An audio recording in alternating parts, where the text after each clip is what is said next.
All right, let's dive into this book you gave me, Mistakes Were Made, but not by me, by Tavris and Elliot Aronson. Yeah, This is all about self-justification. It's really fascinating stuff. it is. How our brains protect us from, like, that uncomfortable feeling of being wrong, Yeah, that's right. even if it means, bending the truth just a little. It's a fascinating look at cognitive dissonance. Okay, so explain that. What is that? So, cognitive dissonance is this mental tension we feel Okay. when we've got two conflicting ideas in our heads. Gotcha. And to kind of relieve that tension, we unconsciously twist facts, rationalize our actions, and sometimes even rewrite memories Wow. to make ourselves feel a little bit better. So the book opens with this crazy story about a doomsday cult Oh, yeah. back in the 50s 50s, that's right.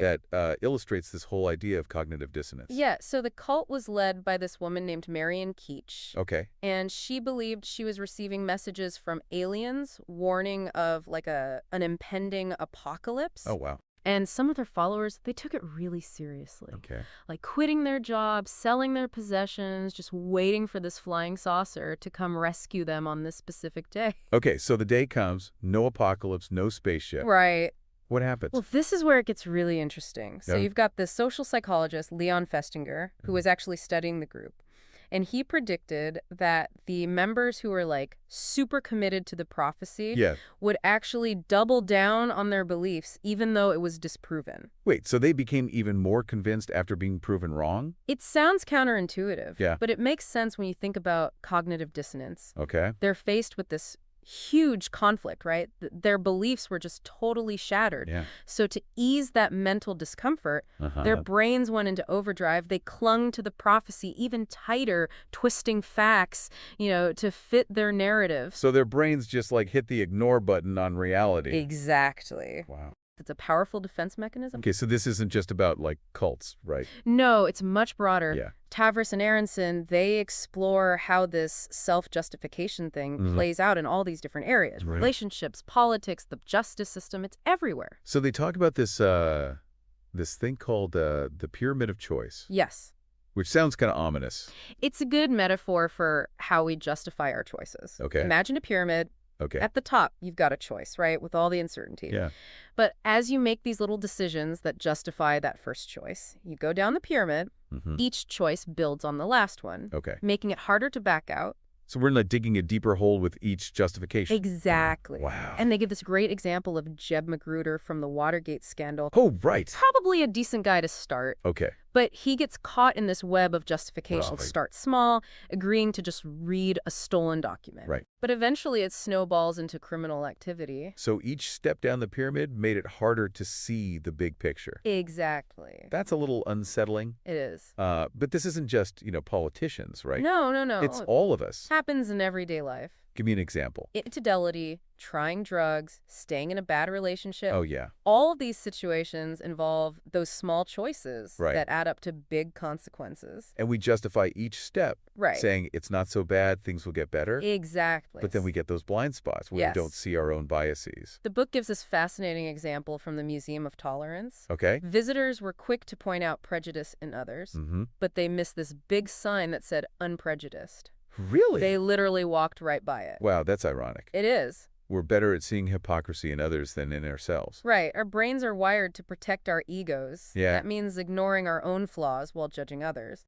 This happened all the time in politics. Absolutely. There's this research by Lee Ross. Okay. Shows that people think their own political views are less biased Than everyone else? than their opponents. Right. Like, I'm objective, you're just blinded by ideology. So we all think we're right. Right. And everyone else is wrong. Yeah, That's why it's so hard to talk about politics. exactly. Another thing the book talks about is doubling down on bad decisions, Yes, especially irreversible ones. right. Shouldn't we be doing the opposite? You think so. Yeah. But there's this study about gamblers at a racetrack. Okay. They interviewed people in line to bet. Yeah. And those who had just placed their bets and asked how confident they were about their horse. I bet those who already bet were feeling pretty confident. You got it. Yeah. Way more confident than those still deciding. Okay. Nothing changed about the horses or the odds, Right. but that irreversible bet boosted their belief. So the more committed we are to something, Yes, the more our brains justify it, even if it's wrong. exactly. Irrevocability makes us need to justify our actions. Huh. Okay. And that often looks like more confidence, more conviction. And this applies to, like, all kinds of decisions, Yeah, right? yeah, buying a house, getting a tattoo, breaking up with some Okay. big life choices where it's hard to go back. Right. The more we invest, the harder it is to admit we were wrong. That makes sense. It does. Well, what about memory? Hmm. That's where things get even trickier. Yeah. I mean, I always thought of memory as a reliable record of the past. Yeah. But the book says it's not. Not quite. It's Yeah. more like a reconstruction. What do you mean? It's constantly shaped by our current beliefs and feelings. So it's not like a perfect video recording. Exactly. Huh. Our memories are biased by this need to see ourselves in a positive light. Interesting. And that leads to some, well, distortions. So they give an example of this psychologist, Ralph Haber. Ralph Haber, yeah, Right. who thought he went against his mom's wishes and chose Stanford for grad school. Mm-hmm. But then Years he later. found old letters, Right. and his memory had completely flipped the script. His mom actually encouraged him to go to Stanford. Wow. And he initially wanted to stay closer to home. That's wild. Right, but over time, his memory changed to fit this idea of him being independent. So how many of our memories are actually accurate? It makes you wonder, right? It really does. Memory's a self-justifying historian. Wow, I like that. It protects our egos, reinforces our beliefs about ourselves. Even if it's not the whole truth. Even if it's not the whole truth. What's huge, I mean, for It's- therapy, for eyewitnesses, for our personal histories. Absolutely. It highlights how important critically thinking is, Yeah. questioning our assumptions, recognizing that even our memories can be unreliable. Right. They're not always telling the objective truth. So we've talked about cults, politics, gambling, memory. That a lot. But what about relationships? Ah, yes, that's a big one.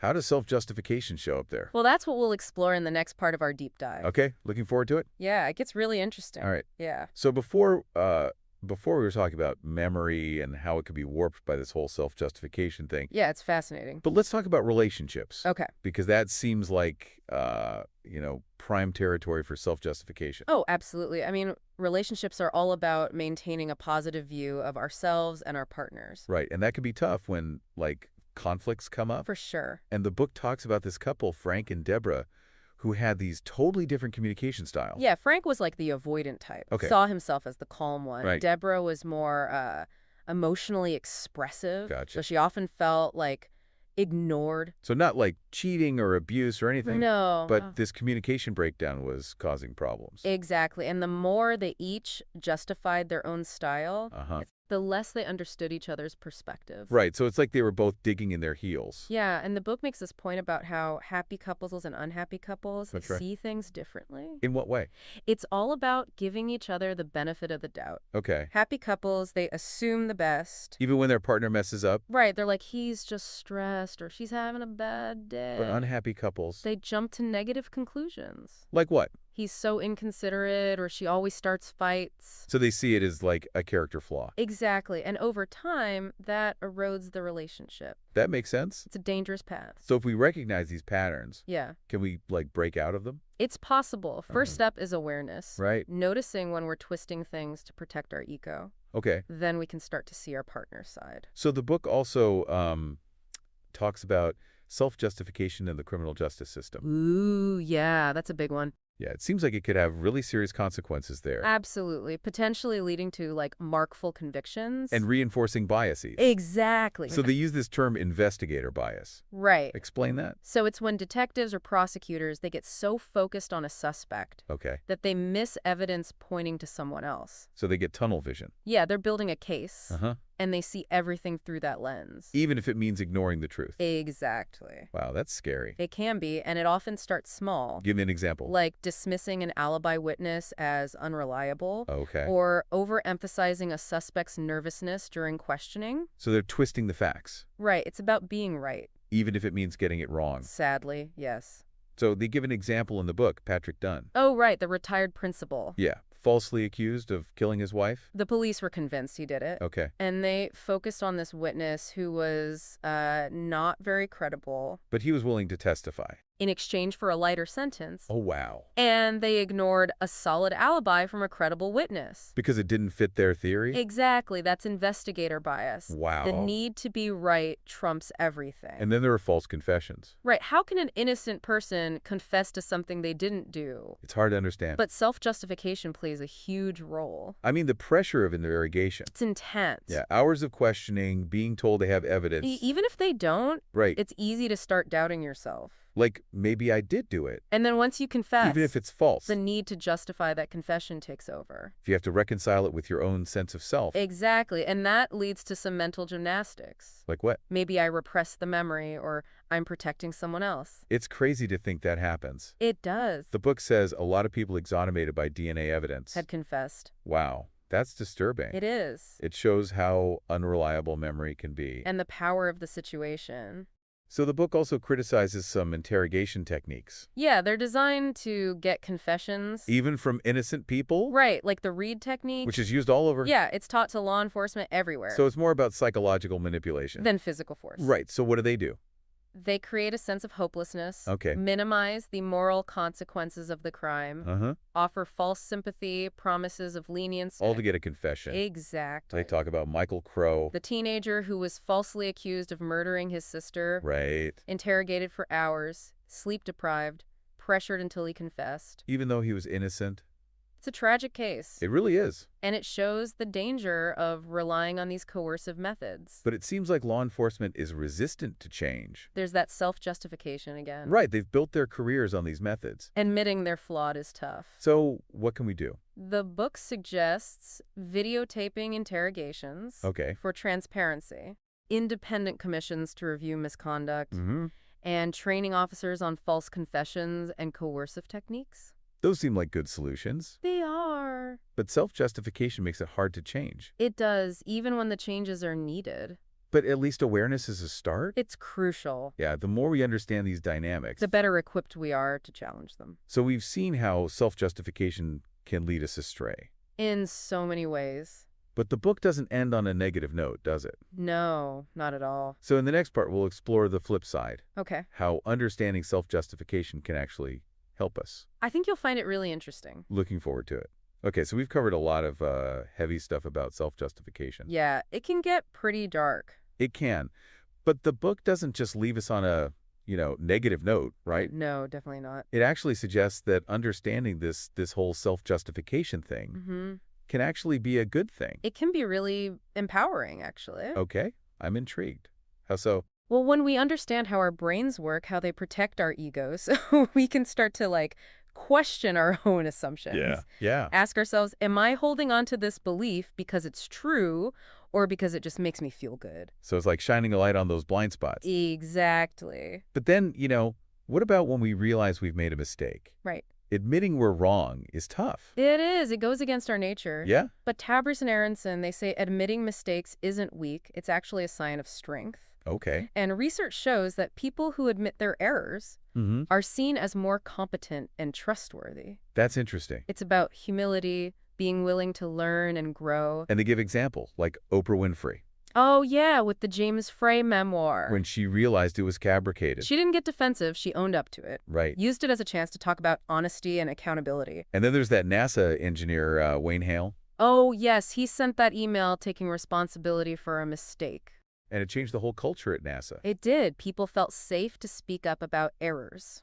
So admitting mistakes can lead to positive change. It can, both personally and in organizations. But it's still hard to do. It is, especially when the stakes are high. Right. It takes courage and vulnerability. Yeah, but the rewards seem worth it. They are. More self-awareness, stronger relationships, personal integrity. And what about forgiveness? That's a big one, too. Yeah, the book talks about how important it is. Forgiveness is crucial for breaking free from self-justification. It's so hard sometimes. It is, especially when we've been hurt. Right. But remember, forgiveness isn't about condoning the other person's actions. Okay. It's about letting go of our own anger and resentment. So it's more about us than them. Yeah, it's self-care. So how do we actually get to that place of forgiveness? It's a process. Okay. Try to see things from their perspective. Mm-hmm. Remember that everyone makes mistakes. Right. Focus on the good in the relationship. It's about seeing their humanity. Even when they've hurt us? Like that Buddhist parable we talked about. Yeah, the monk carrying the woman across the river. Letting go of the situation. Forgiveness is about releasing the weight of the past. And that allows us to move forward. Exactly. So big picture, what are the key takeaways from this deep dive? Well, self-justification is powerful. Yeah. It's natural, but it can distort our thinking and lead to bad choices. And it can keep us from the truth. But we're not helpless. Right, we can become aware of it. Challenge our assumptions, admit when we're wrong, and practice forgiveness. For ourselves and others. Exactly. It's a journey. It is. But it's one worth taking. I think so. So by embracing honesty, humility, and compassion, we can break free from that self-justification trap. and create a better world, where mistakes are seen as opportunities to learn. and truth and reconciliation are valued. Yeah, that's a great way to put it. Well, this has been a really fascinating deep dive. It has. Thank you so much for taking us through it. You're welcome. It was my pleasure. And thank you to all our listeners for joining us. Yeah, thanks for listening. We'll see you next time.